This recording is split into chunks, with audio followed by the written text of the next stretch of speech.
ప్రస్తుతం మనతో పాటు ప్రముఖ ఆధ్యాత్మికవేత్త జ్యోతిష్య వాస్తు పండితులు బ్రహ్మశ్రీ ఉమామహేశ్వర సిద్ధాంతి గారు మనతో ఉన్నారు. గురువు గారితో మాట్లాడదాం. నమస్కారం గురుగారు. ఆయుష్మాన్ గురుగారు, 2026 జూన్ నెల విశేషంగా మీన రాశి వాళ్ళకి మరి ఎదురయ్యే లాభ నష్టాలు మంచి చెడులు ఎలా ఉండబోతున్నాయి, ఎక్కువగా ఏ విషయాల్లో వీళ్ళకి నష్టం జరుగుతూ ఉంటుంది, మరి వీళ్ళు ఎలాంటి జాగ్రత్తలు తీసుకోవాలంటారు? మీన రాశి జలతత్వ రాశి.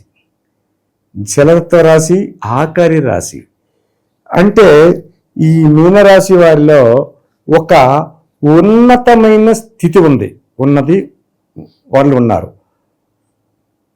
నీచమైన స్థితి కలిగిన వారు ఉన్నారు. ఇద్దరు ఉంటారు, మంచిగా ఉంటాడు, చెడ్డ ఉంటాడు.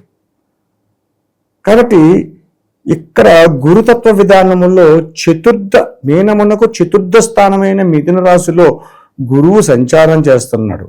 ఎవరితో చేస్తున్నాడు? బుధుడితో చేస్తున్నాడు, శుక్రుడితో చేస్తున్నాడు. ఇద్దరు శత్రుడు. గురువుకి ఆ రాశి శత్రుస్థానం, మిథున రాశి శత్రుస్థానమే. అటువంటి శత్రుస్థానంలో ఉన్నాడు.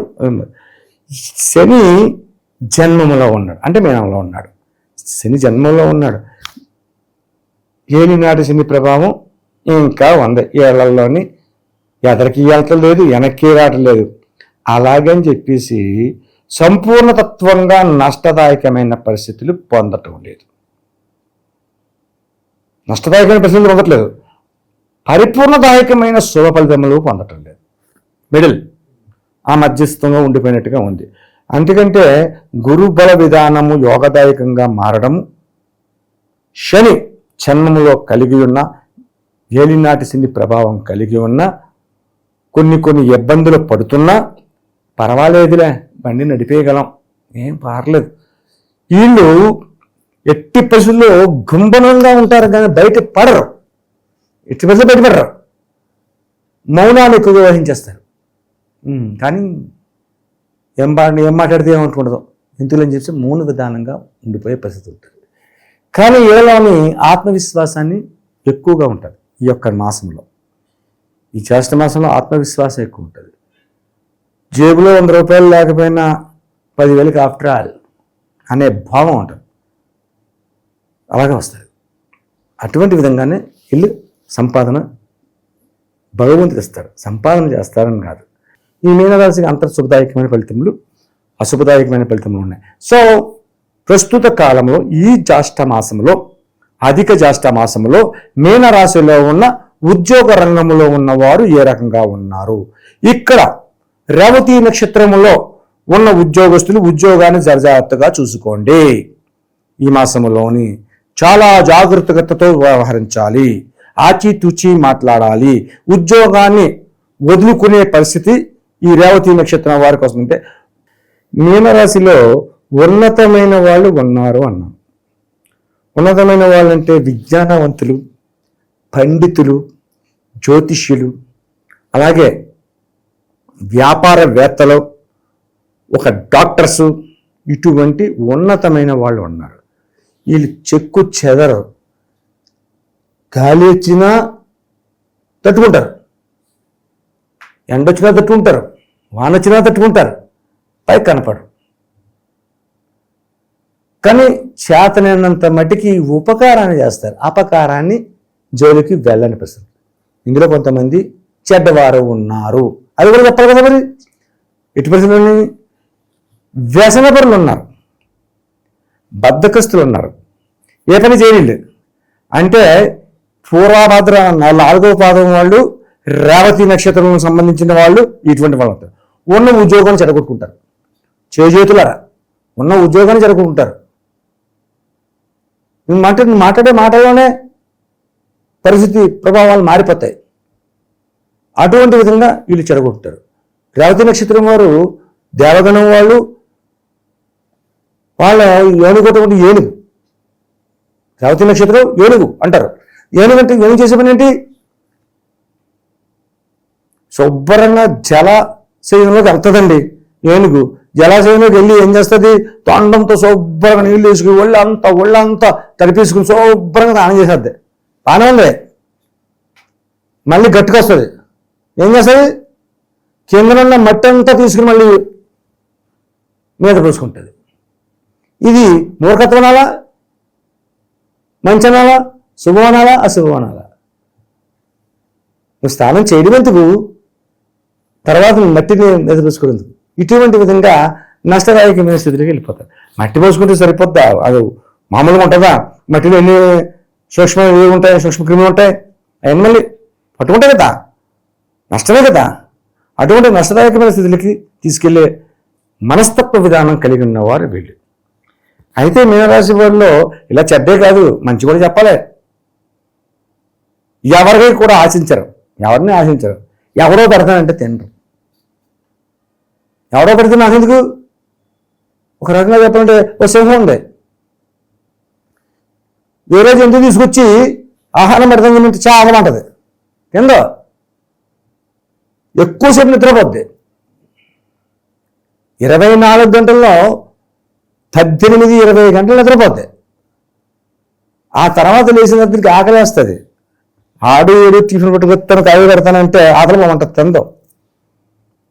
సింహం ముట్టుకోదు, తనకు తానుగా వేటాడుతుంది. తనకు తానుగా వేటాడుతుంది అని చెప్పేసి వయసు ముసలి సింహం అయితే ఏమో కానీ తెలియదు, కానీ నేను చెప్పలేను.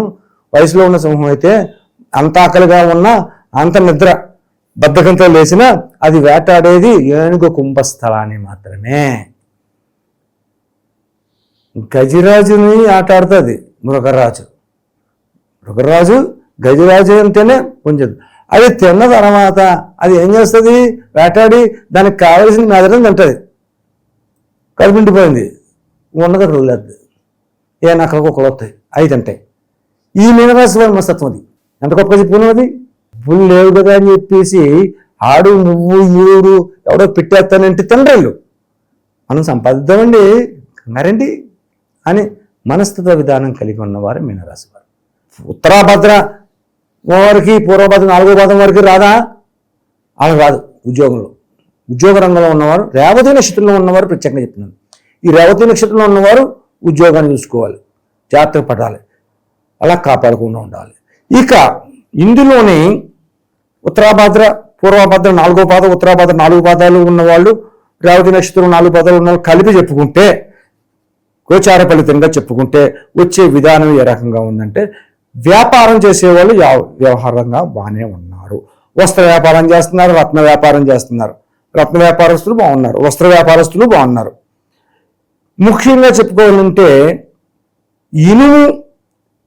ఇనుముకు సంబంధించినది, భూమికి సంబంధించిన వ్యాపార రంగంలో భూమికి సంబంధించింది గురుడు.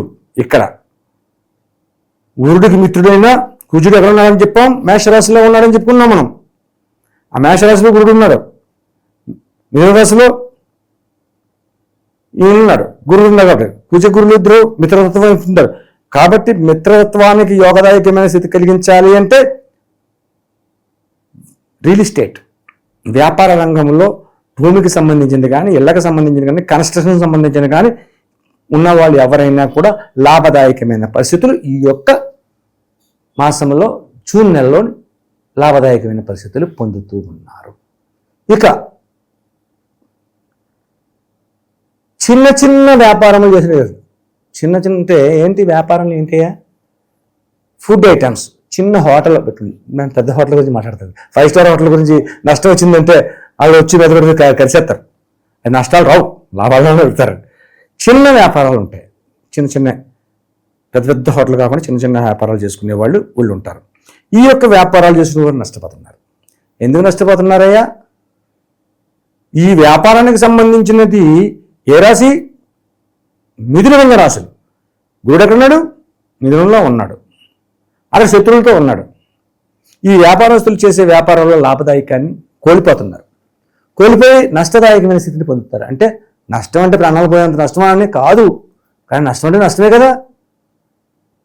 అయ్యో 1000 రూపాయలు లాభం వస్తుందని చేసావు, 1000 రాలేదు, 900 వచ్చింది, నష్టం 100 రూపాయలు నష్టం వచ్చాం, కొంచెం బాగా. అదే 1000 కాదు 1200 వచ్చేయంటే అమ్మ బాగా వచ్చింది, లాభం వచ్చిందా అని చెప్పేసి సంతోషపడతారు. కాబట్టి నష్టాన్ని సవి చూస్తున్న పరిస్థితి ఈ యొక్క మాసంలో వీళ్ళకి కనిపిస్తుంది. అంటే ఈ యొక్క ఫుడ్ ఐటమ్కి సంబంధించిన వ్యాపారం చేసే వాళ్ళకి నష్టదాయకమైన పరిస్థితులు వస్తూ ఉంది.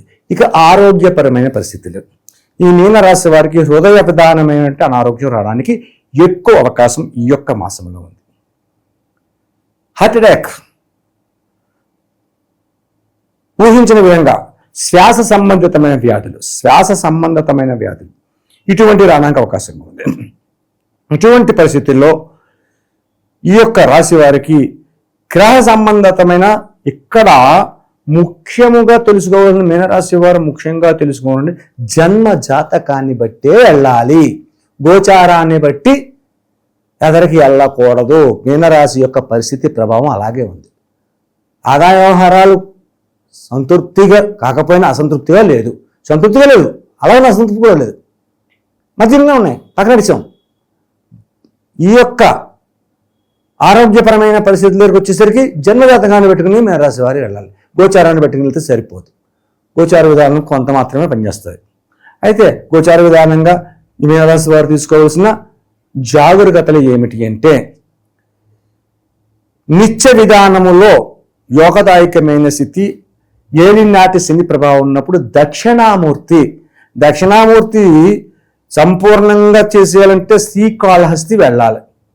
దక్షిణామూర్తి విగ్రహం గుడి అక్కడ ఉంది, అక్కడ అభిషేకం చేస్తారు, చాలా చక్కగా చేస్తారు అభిషేకం. దక్షిణామూర్తికి అభిషేకం చేస్తారు. అయితే ప్రతి ఊళ్ళోని దక్షిణామూర్తి గుళ్ళు ఉన్నాయా? కొంచెం తక్కువే, కొంచెం కష్టమే. దక్షిణామూర్తినే పూజించాలి. దక్షిణామూర్తి అంటే ఏంటంటే అన్ని విధములైనటువంటి అపభ్రంశములు తొలగించేవాడు దక్షిణామూర్తి. లలిత రాజరాజేశ్వరి భర్త. అటువంటి విధానంలో పూజన విధానం చేసుకోవాలి. అంటే శివాలయంలోకి వెళ్ళడం, శుభ్రంగా నమస్కరించుకోవడం. మరి శివాలయంలోకి వెళ్ళి నమస్కరించుకుంటే దక్షిణామూర్తి ఎక్కడ వచ్చాడు? రాలేదు కదా. దక్షిణామూర్తి పటములు ఉంటాయి. నేను పటం చెప్పాను కదా అని చెప్పేసి ఏదో వాల్ పేపర్ అంత పెద్ద ఫోటో కట్టే కూడా చిన్న ఫోటో తీసుకొచ్చాలి. ఇక్కడ దక్షిణామూర్తికి సన్నజాజి, విరజాజి, జాజి ఈ పువ్వులతో మాల కట్టాలి. ఆయన అదే ప్రీతి, అది కట్టాలి. ఎండి ద్రాక్ష పళ్ళను, కిస్మిస్ కాదు, ఎండి ద్రాక్ష పళ్ళను నివేదన పెట్టాలి. అది ఎక్కడ చేయాలంటే ఇప్పుడు 108 దేవతలు అష్టోత్తరాలు ఫోటో పుస్తకాలు అంటున్నారు. ఆ పుస్తకం కూడా అందులో దక్షిణామూర్తి స్తోత్రాలు ఉంటాయి 108. అది కొనుక్కోవడం, ఈ యొక్క జాజి పువ్వులు కానీ విరజాజి కానీ సన్నజాజి కానీ తీసుకోవడం, ఇంట్లోనే ఆ నామాలు చదువుకుంటే పూజ చేయడం, స్వామికి నమస్కరించుకోవడం, ఎండు ద్రాక్షపల్లి నివేదన చేపట్టడం. ఎండు ద్రాక్షపల్లి నివేదన పెట్టిన తర్వాత ఇది అయిన తర్వాత శివాలయానికి వెళ్ళి అభిషేకం చేయించుకోవాలి. ఇలాగ చేస్తే అనారోగ్య ఫలితమైనటువంటి రోగములు నివారణ జరుగుతాయి. ఇక ముఖ్యంగా చెప్పుకోవలసింది ఏంటంటే, మీనరాశికి షష్టమ స్థానమైన సింహరాశిలో కేతువు ఉన్నాడు. షష్టమ స్థానం అంటే మీనరాశికి ఏమైంది? శత్రుస్థానమైంది. కేతు అంటే ఎవరు? కేతు అంటే మోక్షకారకుడు. మోక్షం ఎప్పుడు వస్తుంది? మనిషి మరణించాక వస్తుంది. కాబట్టి కేతు విధానంలో ఉన్నతమైన కొన్ని ఆటంకభరితమైన పనులు ఉన్నాయి. ఇవి తెలుసుకోవాలంటే జన్మజాతక విధానాల్లో మీరు నన్ను పర్సనల్గా అడిగితే నేను చెప్పగలుగుతాను. అంతేగాని ఈ గోచారంలోని ఈ టైం లేని సమయంలోని ఎన్ని విశదీకరణ చెయ్యాలంటే చాలా కష్టం. నాకు కష్టమే, మీకు కష్టమే. కాబట్టి మీరు తెలుసుకోవాలనుకున్న మీనరాశి వారు ఎవరైనా సరే నాకు కాల్ చేసి తెలుసుకోవచ్చు. మీనరాశి వాళ్ళకి మాసం ఎలా ఉండబోతుందో మంచి విశ్లేషణ అందించారు. ధన్యవాదాలు. ఆయుష్మాన్ భవ.